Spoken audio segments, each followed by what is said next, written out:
Ora, sejam então bem-vindos à 18ª edição do Geometria Variável, que já começou, como já puderam ver. A produção é da jornalista Ana Fernandes, os cuidados de emissão de Guilherme Marques, os residentes fixos Nuno Severiano Teixeira e Carlos Coelho. Viva, como é que estão? Olá. Muito bem. Obrigado. Daqui a pouco já lá iremos à vossa previsão da semana que passou. Tínhamos previsto falar da senhora van der Leyen em Portugal, a propósito do Conselho de Estado e de mais uma apresentação do Plano Costa Silva, o PRR, Plano de Recuperação e Resiliência. Mas o que talvez tenha mais surpreendido foi o tom da Presidente da Comissão Europeia nos elogios que fez no dia em que passou em Portugal.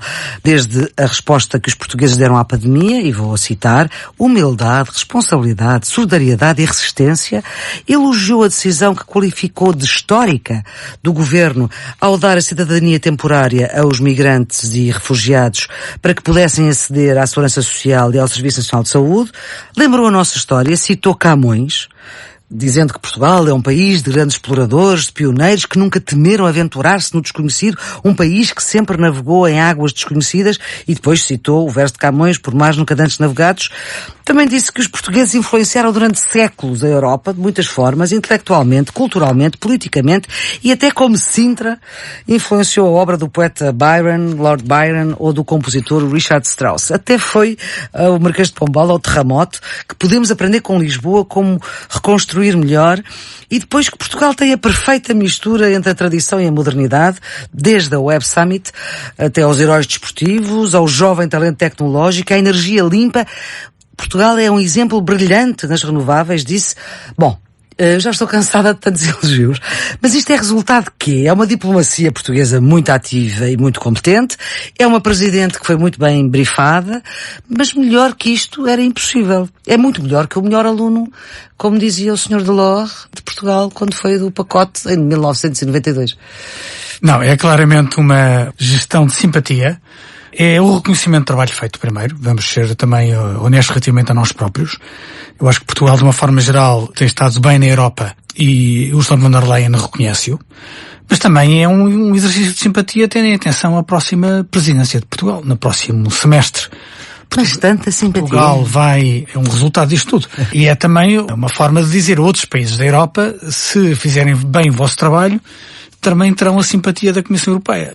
Ursula von der Leyen, além de simpática com Portugal, foi muito clara naquilo que disse relativamente ao futuro, quer naquilo que disse em público, quer naquilo que disse em privado. Aquilo que aconteceu no Conselho de Estado foi uma reunião muito interessante, em que, tanto quanto sei, todos os conselheiros saíram muito bem impressionados com a Presidente da Comissão Europeia, mas onde ela foi talvez excessivamente otimista, porque ela está convencida que até ao final deste ano vai haver a ratificação da Bazuca, e eu acho... vai passar pelos Parlamentos Nacionais. E eu acho que isto vai ter mais complicação, aliás, como já dissemos. Portanto, eu acho que ela veio dar simpatia, veio demonstrar que quer colaborar estreitamente com a nova presidência do Conselho, que será entre janeiro e junho do próximo ano, e reconhece aquilo que Portugal tem feito bem. Isto significa, do meu ponto de vista, que há aí um sinal diplomático que a senhora van der Leyen quer dar de aproximação e de reconhecimento. O facto de estar aqui 24 horas e, portanto, 2 dias para um Presidente da Comissão não é comum. Lembremos que muitas vezes os líderes políticos, sobretudo os das instituições europeias ou dos maiores países, estão 2 horas e saem. Portanto, já é uma reunião e já acabou. O facto de ficar um dia e meia em Portugal é já de si um sinal diplomático positivo. E depois a forma aberta, não é? Como elogiou em áreas que são áreas fundamentais. Mas note-se, são áreas em que Portugal tem, digamos, um trabalho feito e é reconhecido, mas que vai coincidir com boa parte da agenda da senhora van der Leyen, da Comissão. Ela elogia, e acho que isso tem sentido, a forma como Portugal saiu da crise do euro. Não é pouco, não é verdade, para uma Presidente da Comissão que ainda por cima é alemã. Não é? Em segundo lugar, a forma como geriu esta pandemia, e depois temas que são temas centrais, que é o Green Deal, o trabalho de Portugal na descarbonização da economia, é a digitalização, aliás citou o Web Summit, não é? O Web Summit, e a questão dos imigrantes e dos refugiados, que é um tema centralíssimo hoje na agenda europeia. Portanto, há aqui uma gestão diplomática de simpatia, mas há também o reconhecimento por parte da Comissão do trabalho que foi feito em Portugal, mas que coincide com a agenda política. Ora bem, a notícia vem por parte do Primeiro-Ministro ao dizer que Portugal não vai recorrer para já, e o para já é enquanto a situação do país, a situação económica não o permitir, não vai recorrer aos empréstimos que estavam previstos, portanto só vai buscar o dinheiro dos dinheiros a fundo perdido. Mesmo assim, nos próximos 7 anos, Portugal vai receber os tais 15,3 mil milhões de euros a fundo perdido e depois vai também receber, por via do quadro financeiro plurianual, cerca de 30 mil milhões de euros durante 7 anos. Isto é a vaga de dinheiro comunitário. Esta decisão de António Costa justifica-se? Sim, quer dizer, eu acho que a visita tem essa dimensão diplomática, mas tem uma dimensão muito importante política interna que tem a ver justamente com as declarações do Primeiro-Ministro. E declarações em 2 áreas. Em primeiro lugar, esta relativa à utilização dos fundos e outra em que ele diz que Portugal não se pode dar, ao luxo, que seria insano ter uma crise política. As duas têm relação e têm um profundo significado político. Em relação à questão dos fundos, isto significa que Portugal usará 15,3 mil milhões sob a forma de subvenção e que abdicará, pelo menos por agora, dos outros 15,7 mil milhões que seriam a título de empréstimo. Um bocadinho mais até do que estava previsto inicialmente. Um bocadinho mais. Isto tem um profundo significado, porque quer dizer, sim, vamos recuperar a economia, é pelo menos como eu o leio. Sim, vamos recuperar a economia. Sim, vamos utilizar estes fundos para a modernização da economia portuguesa, mas não vamos deixar de ter em consideração a consolidação das finanças públicas. Ou seja, esta modernização não se vai fazer à custa das finanças públicas. E isto é um sinal também muito político, muito importante, de que o Governo não está disposto a abdicar desse princípio que tem sido um princípio fundamental, que o tem caracterizado, aliás, já caracterizou o Governo anterior, e que eu acho que é importante do ponto de vista da credibilidade financeira externa do país. A notícia compreende-se, eu acho que é inteligente. O Primeiro-Ministro diz que para já não está a pensar em empréstimos, só vai concentrar-se nas subvenções. Eu acho que há quem olhe para Portugal com preconceito e acha que os portugueses, quando veem dinheiro, estão todos a querer ir ao tacho, se me permitem a expressão. Ao pote. Ao pote. Como dizia um antigo líder do seu partido. Exatamente. E, olha, a circunstância dele dizer não, nós vamos ter critério, estamos muito endividados, não vamos recorrer à capacidade de crédito, dá uma imagem de responsabilidade de Portugal lá fora e, portanto, credibiliza a postura de Portugal relativamente a estes fundos. Mais algum país fez isto? Não, mas saiba. Que eu saiba não. Portugal, aliás, tem sido dos países que estão mais rápidos a equacionar os seus programas e a apresentar as suas propostas e, portanto, isso faz algum sentido que mais ninguém, para já, o tenha anunciado. Tenha feito. Em segundo lugar, vamos ser claros, sob o ponto de vista financeiro, também não há grande razão para fazer de outra maneira. Porque, ao nível a que o crédito está nas praças internacionais, a Europa não é uma grande mais-valia. Isto é, Portugal não beneficia de taxas muito melhores através da Europa do que aquilo que beneficia indo diretamente ao mercado.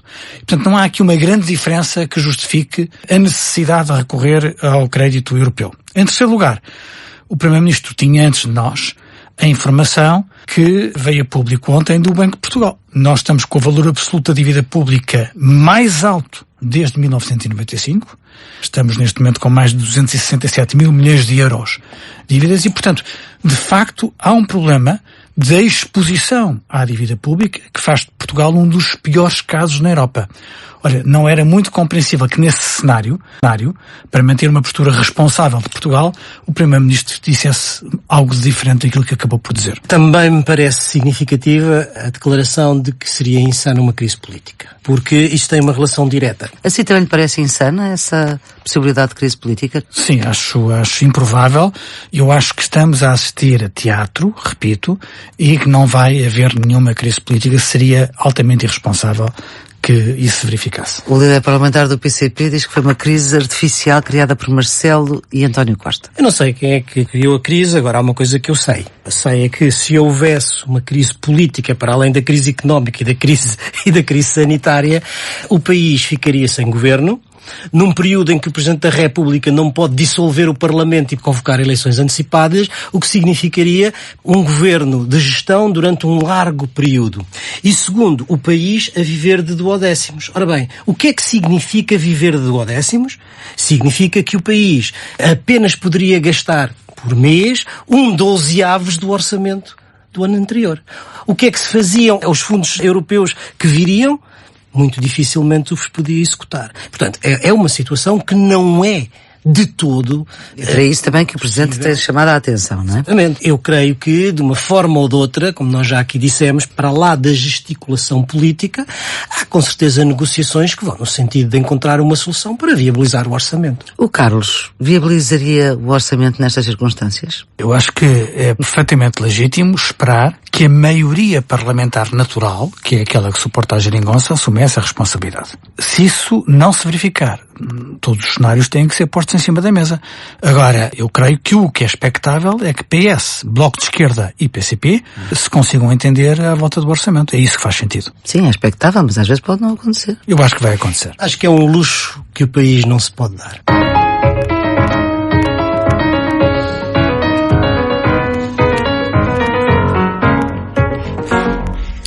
Geometria Variável, edição número 18, com Nuno Sereno Teixeira e Carlos Coelho. Estamos a 1 mês e 1 dia das eleições americanas, que são a 3 de novembro, e vamos lembrar aquilo que pensávamos que íamos só falar nesta semana. Nos Estados Unidos, a continuação da campanha e a nomeação do novo juiz para o Supremo Tribunal, que dará seguramente muito para comentar. Ora, o que não era possível de prever, primeiro, a história dos $750 de IRS do Sr. Trump, nem um debate que foi negação daquilo que deve ser um debate, e também não era possível prever tão rápida nomeação para a vaga aberta pela morte da juíza progressista Ruth Bader Ginsburg. Ao contrário daquilo que o mínimo de moral política exigiria, cerca de um mês das eleições, que era esperar pelo próximo presidente, dada a importância política que tem o Supremo Tribunal nos Estados Unidos e a sua composição.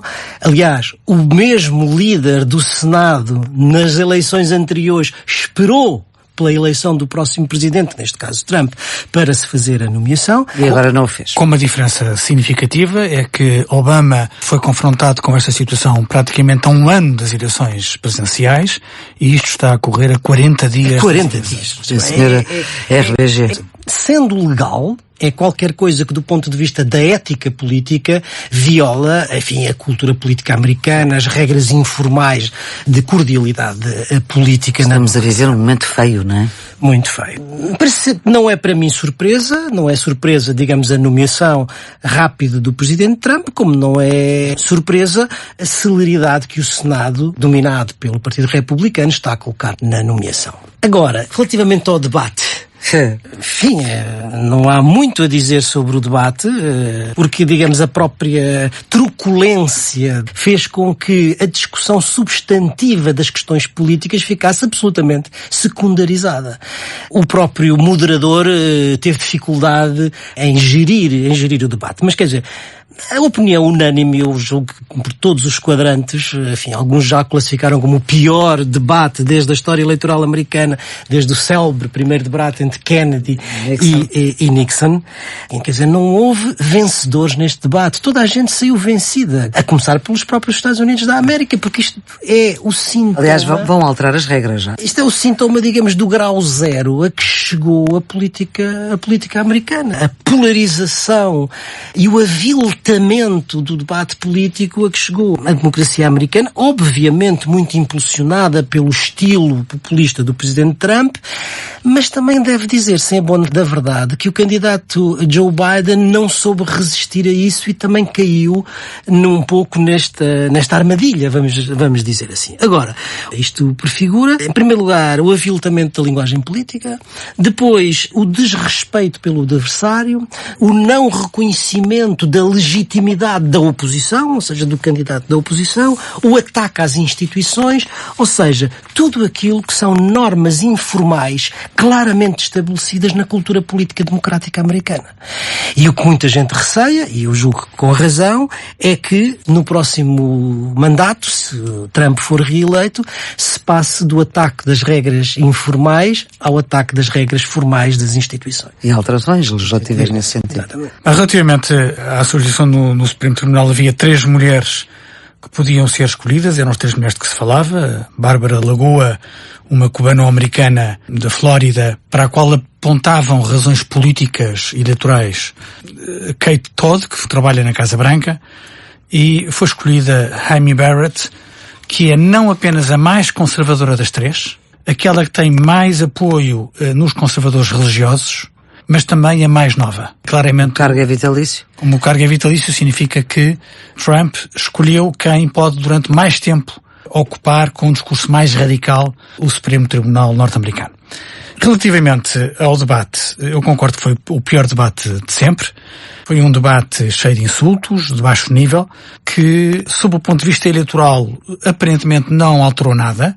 A CNN tem uma sondagem mais simpática, mas a CBS News diz que 48% acham que o Biden ganhou e 41% acham que o Trump ganhou, o que corresponde mais ou menos à posição eleitoral que tinham na respectiva sondagem. Significa que ninguém ganhou nem perdeu face àquilo que tinham inicialmente.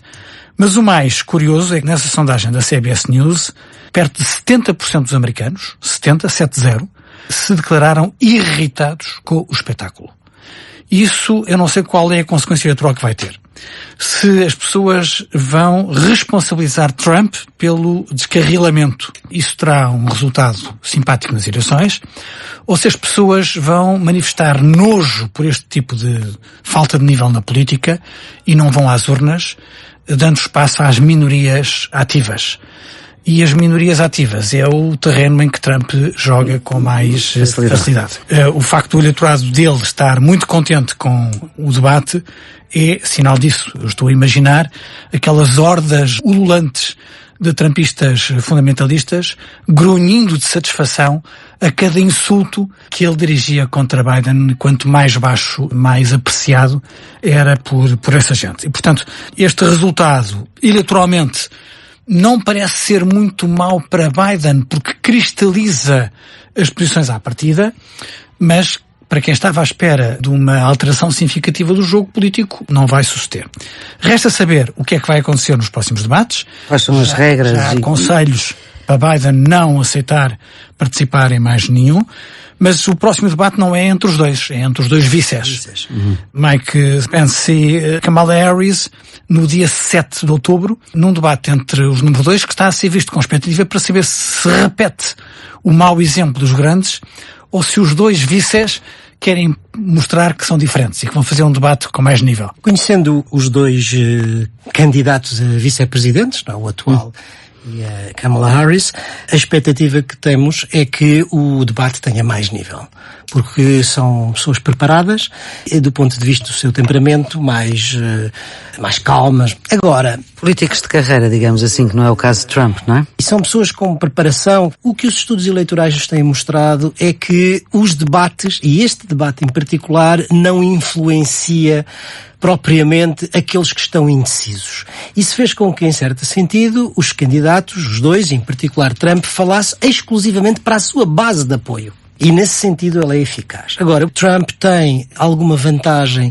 nos votos presenciais e Biden tem uma grande vantagem, muito consolidada nos votos por correspondência. O senhor Trump está a fazer um combate antecipado para descredibilizar o voto por correspondência e para não aceitar os resultados. Poder ter uma base a partir da qual não aceita os resultados. E houve um sinal muito preocupante que o senhor Trump deu, que foi o apelo àquelas milícias radicais, os Proud Boys, que eu não conhecia, fui ver depois o que é que era, e de facto são grupos radicais supremacistas. Isso começa a criar um caldo de cultura que não antevê um dia de eleições muito, sobretudo depois, muito pacífico. Isso é rigorosamente verdade. Para lá da questão dos impostos, que de facto descredibiliza completamente o Presidente dos Estados Unidos, a circunstância de em 15 anos ter 10 anos sem pagar nada e que já era Presidente no primeiro ano, paga $750. Que é menos 750 euros. E peço desculpa do termo, o descaramento da resposta. É o que toda a gente faz. Este descaramento é perfeitamente aí, tiro-lhe o chapéu, coerente com aquilo que ele fez há 4 anos no debate com Hillary Clinton. Quando ela o confrontou com o facto de ele ter a reputação de não pagar impostos, ele disse que isso só provava que ele era inteligente. E, portanto, ele aí tem uma posição de coerente. O pagar impostos é para os estúpidos, os inteligentes, como ele, fogem aos impostos. Há duas coisas muito preocupantes no debate dos Proud Boys. Não foi capaz de condenar os supremacistas brancos. Ele recusou, pelo contrário, qualquer condenação, elogiou-os e apelou à sua participação e disse que os resultados das presidenciais podem não ser conhecidos durante vários meses, referindo-se aos votos por correspondência. E isso pode estar a antecipar um conflito jurídico e político sem paralelo na história dos Estados Unidos. E é congruente com aquilo que um grande apoiante dele, que ele aliás indultou há poucos meses, que declarou há 3 semanas que se Trump perder as eleições deve impor a lei marcial e recusar os resultados de umas eleições manipuladas. E, portanto, já há pessoas nos Estados Unidos com discursos apocalípticos, claramente de ruptura constitucional, e isto sugere um nível de agressividade que não há memória na história dos Estados Unidos. Quem está aparentemente a rir-se de tudo isto é Putin e Xi Jinping. Exatamente. A Rússia e a China.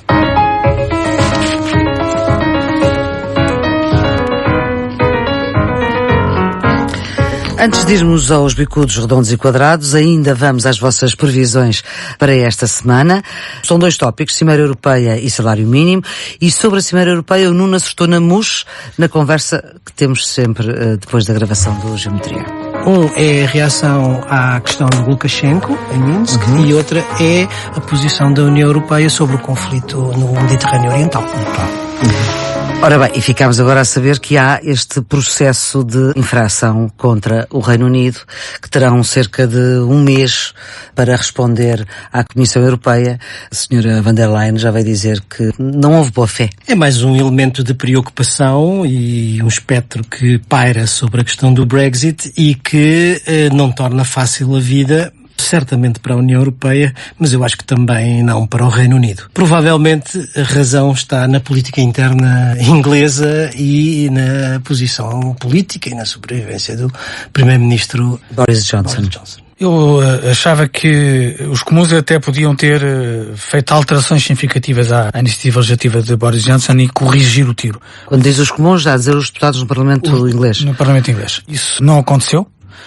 E a lei acabou por ser aprovada, embora agora tenha o processo legislativo, ainda pode acontecer alguma coisa, mas nesta votação foram quase 100 votos de diferença. Foram 340 votos a favor e 256 contra, o que é uma margem muito mais larga do que aquilo que eu tinha antecipado. Em relação à Bielorrússia e à Turquia, parece que o sancionamento europeu está a avançar.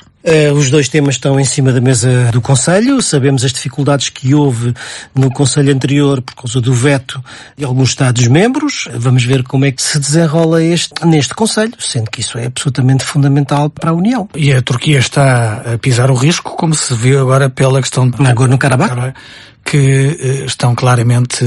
Conflito antiquíssimo, dos anos 90. Que tem um acordo de paz, enfim, não é um acordo de paz, é um acordo de cessar-fogo, que foi episodicamente violado, mas que tem sido mais ou menos constante desde 94, e agora a Turquia está a dizer que vai apoiar a reconquista do território, e tudo que seja contra os arménios eles estão dispostos a apoiar. Sendo que a Rússia apelou, digamos, à pacificação do conflito, toda a maneira entre os contendores está do lado da Arménia, e portanto não são boas notícias para a estabilidade naquela região, que, relembre-se, é uma região vizinha da União Europeia. Portanto, estamos a falar da estabilidade da Europa. O tema do salário mínimo nacional, sendo que também se entronca, obviamente, com o orçamento que está em discussão. A UGT acha que para 2021 tem de haver atualização à volta dos 30 euros. Não tem a ver com a altercação entre Rui Rio e António Costa no debate, que já não é quinzenal,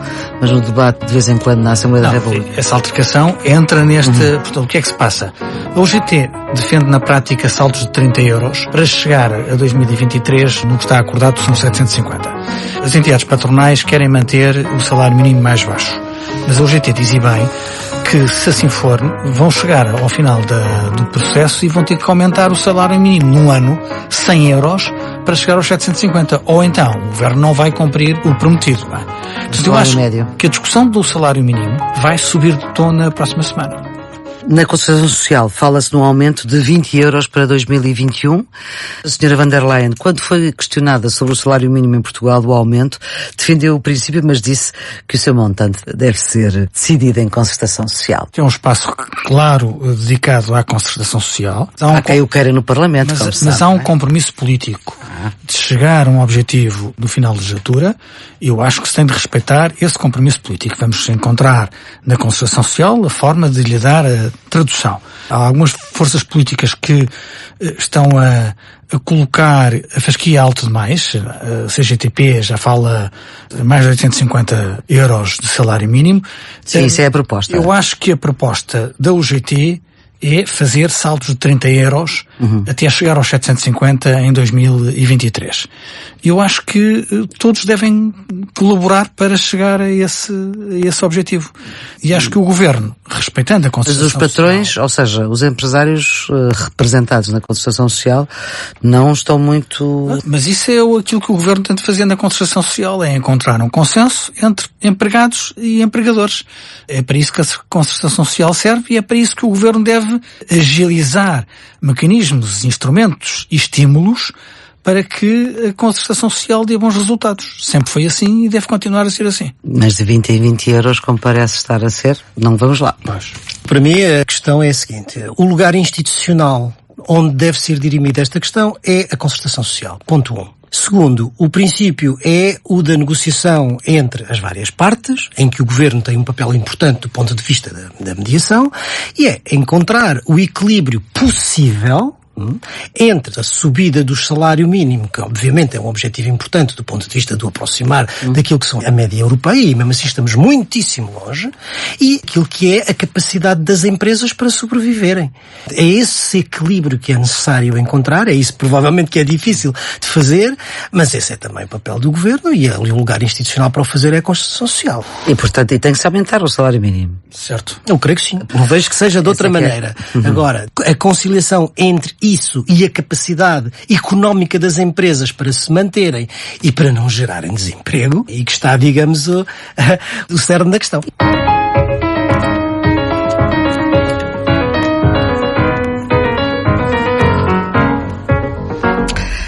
Vamos aos redondos, bicudos e quadrados. Quem começa? O meu bicudo esta semana vai para o Estado de Direito da União Europeia. Lembrar que o Estado de Direito é um dos princípios fundamentais da União Europeia e que em alguns países, em primeiro lugar a Hungria e a Polónia, está a ser posto em causa. Estão, aliás, sob processo de infração ao abrigo do artigo 7º do Tratado de Lisboa, mas a Comissão Europeia, quinta-feira, publicou um relatório sobre o Estado de Direito na União e junta à Hungria e à Polónia países como a Roménia, a Croácia, a Eslovénia e a Bulgária, onde, em particular, a independência do Poder Judicial tem sofrido alguma erosão.